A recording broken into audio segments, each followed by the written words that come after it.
Sibuk tak saya lihat Pak Manajer. Assalamualaikum pengecakku. Tidak sih Puji. Itu Pak Uca supaya kita bisa bekerja dengan santai dengan tenang. Apa kita harus enjoy? Iya dong. Biar berat pekerjaan tapi kalau selesai Pak Uca. Kalau ini acara ini anak-anak ini Pak Uca. Apa saya gitu? Apa ini persatuan tukang foto pewarta foto Indonesia. Mau foto-fotonya normal. Oke Poca, sebelum kita bahas halaman 1, headline halaman 1 Tribun Timur edisi Sabtu 8 Januari 2022. Saya ingin bahas juga tadi ini ada saya buat berita komunitas. Apa itu? Tentang Goa Run 10 km. Ih, tahu. Lomba lari maraton 10 kilo di Goa. Yang menarik menurut saya Pak Uca bahwa lomba lari ini sekaligus berwisata. Iya betul. Kalau gua tuh Kan di ibu kota Kabupaten Goa adalah Sungguh Minasa.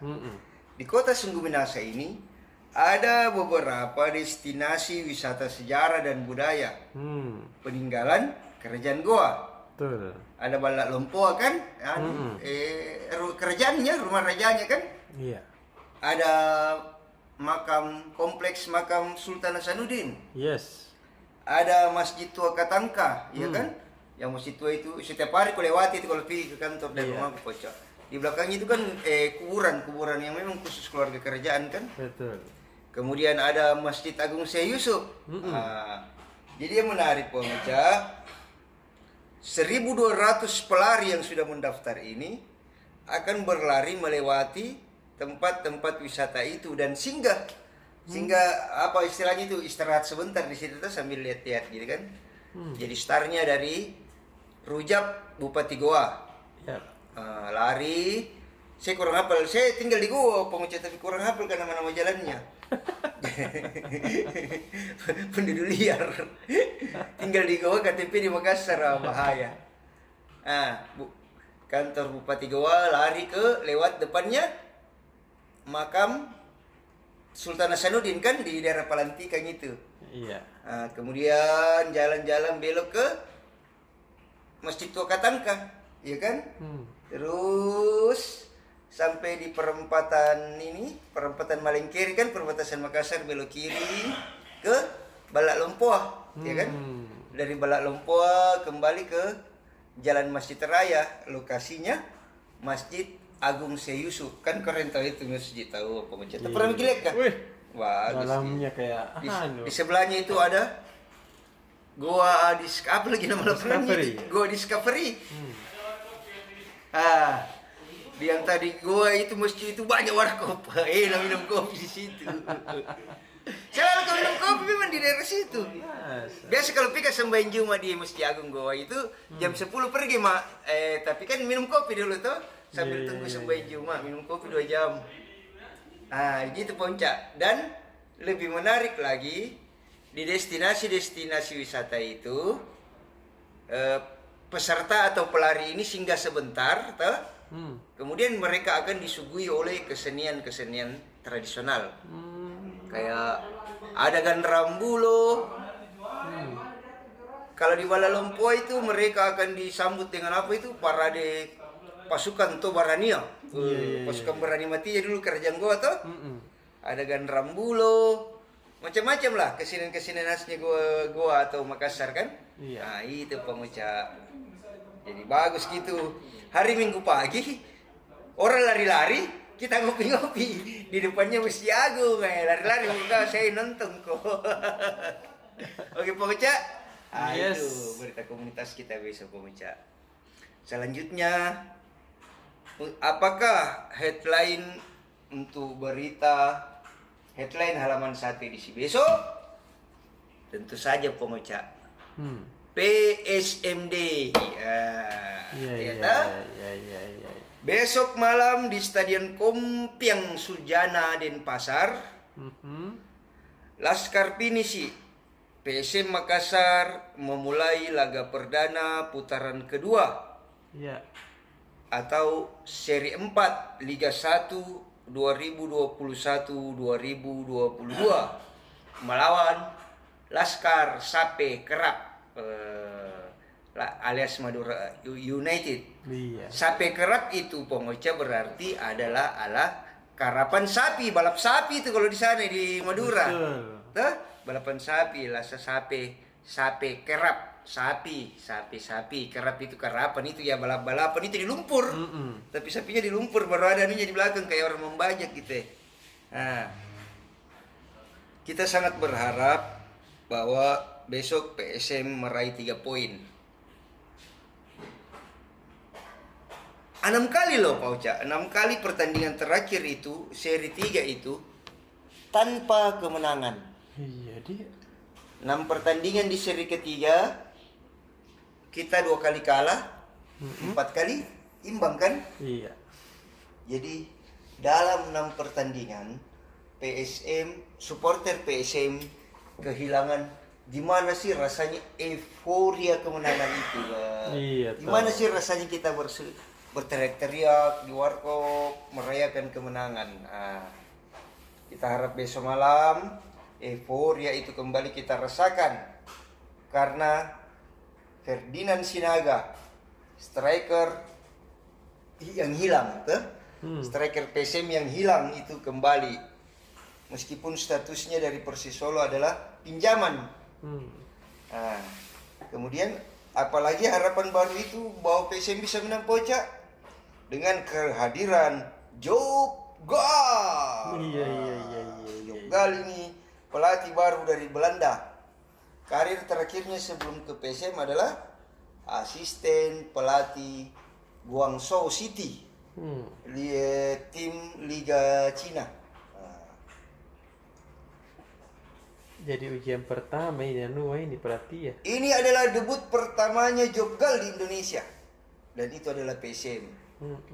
Ini dia besok dia baru akan merasakan bagaimana atmosfer kompetisi sepak bola Indonesia. Meskipun menurut dia sudah lama mengikuti sepak bola Indonesia, tentu saja lewat YouTube, ya kan? Iya. Lewat video. Tapi ini besok adalah, sayangnya ini dia datang di saat pandemi, tidak ada penonton. Coba dia datang saat seperti sebelum pandemi dan seperti sebelum Stadion Matawangin dirobohkan dan tidak dibangun-bangun lagi, dia akan merasa wow, amazing, PSM supporternya, wah luar biasa gitu kan.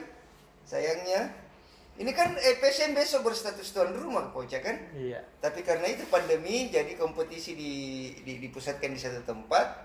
Jadi dipilih, kalau kemarin di Jawa di Jawa Jabodetabek, Bandung, sekarang di Bali. Joggal. Cuma ada juga yang agak-agak apa ya? Ini mungkin berita buruknya. William Pluim. Tahu Pluim lah, susah namanya. Itu jangkar PSM, pembagi bola PSM, gelandang serang terhebat PSM. Kemungkinan besar tidak main Pak Uca. Belum main di. Dia belum benar-benar pulih dari cedera lutut yang dialaminya saat menghadapi PSS Sleman di putaran pertama, 2 pertandingan terakhir sebelum terakhirnya itu kan. Kemudian Sutanto Tan juga kan absen karena akumulasi kartu kan. Jadi di tengah itu, kalau kita mengacu pada pemain di putaran pertama, ya kemungkinan besar Arfan Baba kan, dan Rashid. Iya. Bektur juga yang dari Kyrgyzstan itu kemungkinan besar tidak dipasang. Nah, pertanyaannya Arfan, Rashid. Tapi ada kemungkinan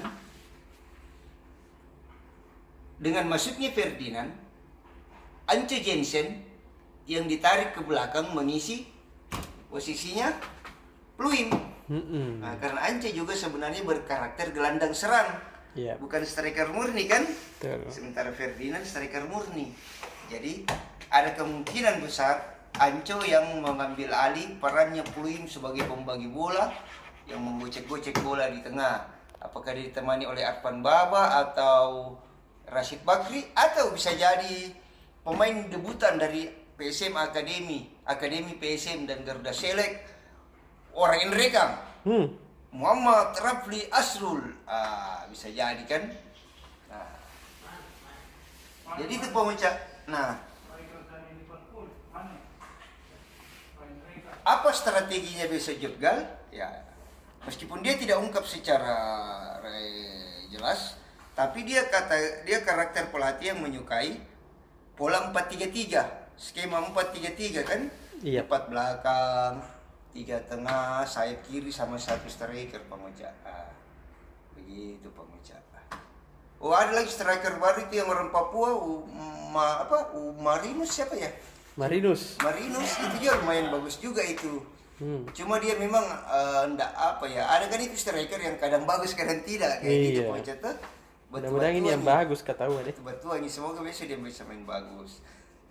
Dan saya pikir besok memang mungkin Joggal ini akan sering melakukan pergantian pemain, Pak Uca. Iya. Karena sebagai pelatih baru, dia akan mencoba-coba beberapa pemain. Cobain. Ini kan kalau pemain baru datang kan dia disodorkan sama sistem pelatih itu. Betul. Ini daftar pemain kita, ini selalu main inti. Coba mana videonya dikasih lihat. Oh ini. Oh begitu kan? Iya. Nah, di sini dibutuhkan kecermatan, kejelian dan apa itu istilahnya insting seorang pelatih. Wah ini bagus kalau di sini, ini bagus kalau pasang ini. Makanya dia akan coba-coba besok. Betul. Pada akhirnya kita berharap PSM dapat memetik poin penuh, meskipun tapi bahaya tuh sekarang skuadnya Madura, Pocak. 2 pemain barunya di putaran kedua, Greg Ngokolo dan Beto Gonçalves. Ini 2 pernah jadi striker paling berbahaya di Liga Indonesia. Bahkan kalau saya tidak salah atau siapa si Beto pernah top skor ya. Iya betul. Sekarang ini memang dia menurun karena faktor usia. Tetapi orang jago itu biar sudah tua, yang hilang dari dia hanya staminanya, betul, kecepatan larinya.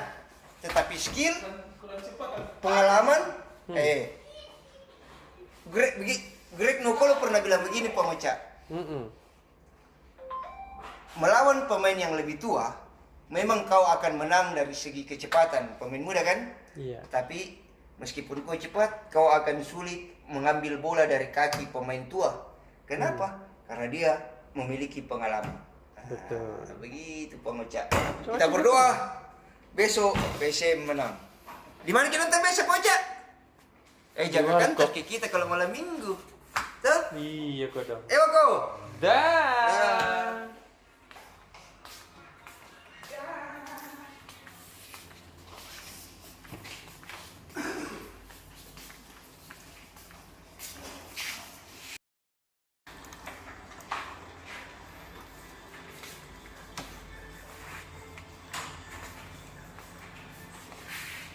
Kasih. Situ maki, duduk.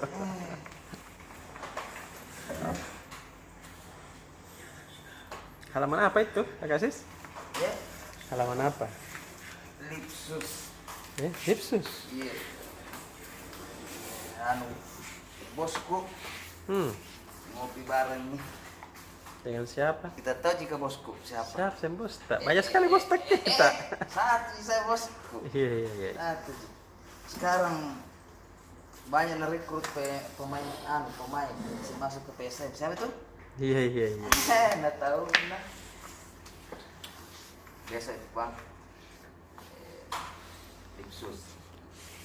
Tuh ini malah judulnya Nasdem Gerindra optimis. Ketua DPRD Sulsel. Nasdem Gerindra optimis dia ketua DPRD bilang di mana geser Golkar itu kalau begitu. Iya. Nah bilang PKS kita juga optimis. Kita tahu. Nah bilang kau lah tunggu tanggal mainnya. Iya, tanggal main itu kalau kau lah iya. Jadi bilang kak wajar jitawa. Iya. Nasdem wakil ketua. Demokrat wakil ketua. Iya. Gerindra juga wakil ketua. Iya. Nasdem satu digit dari Golkar. Jadi wajar sih. Jadi partai tadi itu mungkin tidak wajar Pi. Betul. Kalau dia yang mengklaim, kalau dia ini yang wakil-wakil ketua mau semua jadi ketua DPRD wajar. Bagaimana dia strateginya? Sekarang ini semua partai sudah ke daerah, mengkonsolidasi ke daerah. Betul. Gerindra sendiri terakhir deklarasikan Pak Prabowo sebelumnya di Sinjai, kemudian di Hotel Claro. Itu Gerindra Makassar turut hadir Pak Aya dan dia juga dideklarasikan bilang maju jadi gubernur. Nasdem pun demikian, Pak RMS maju gitu.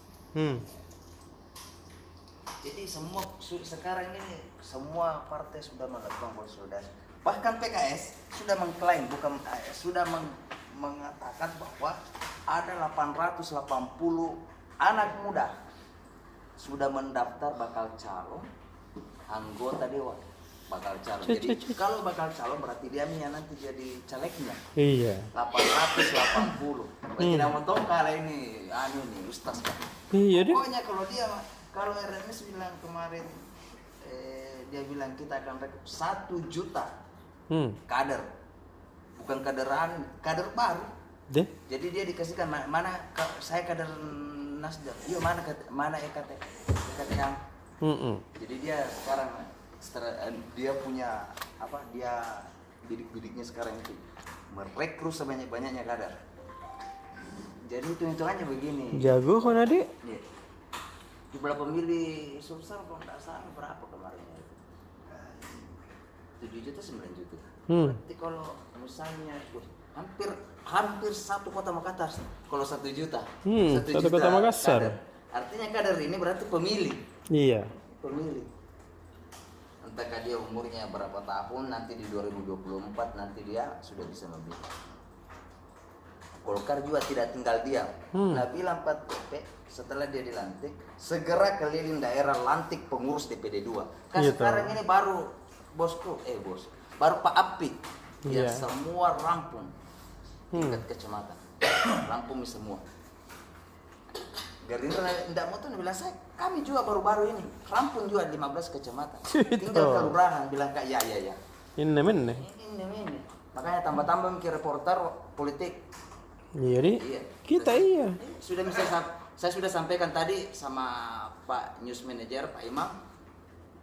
Tolong tambah News Manager reporter ini. Iya tahu. Betul tahu. Mulai ini. Mulai ini. Panas. Politik ini. Gimana premu lagi wartawan politik? Kriminal balik.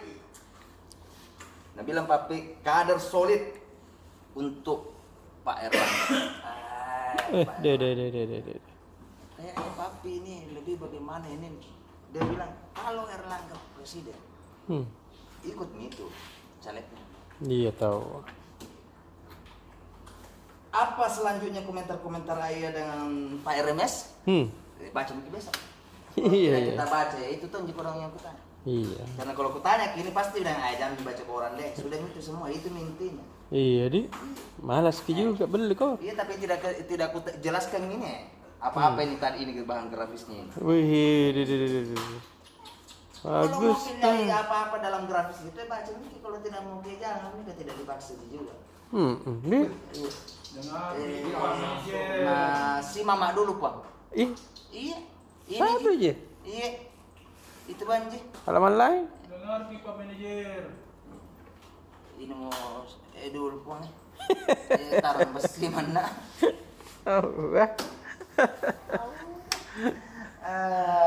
Sebentar aja. Siapa? Cuma itu yang bisa saya sampaikan. Nanti bohong nilai kalau lain mau cerita. Dadah Magi Pak deh. Dadah.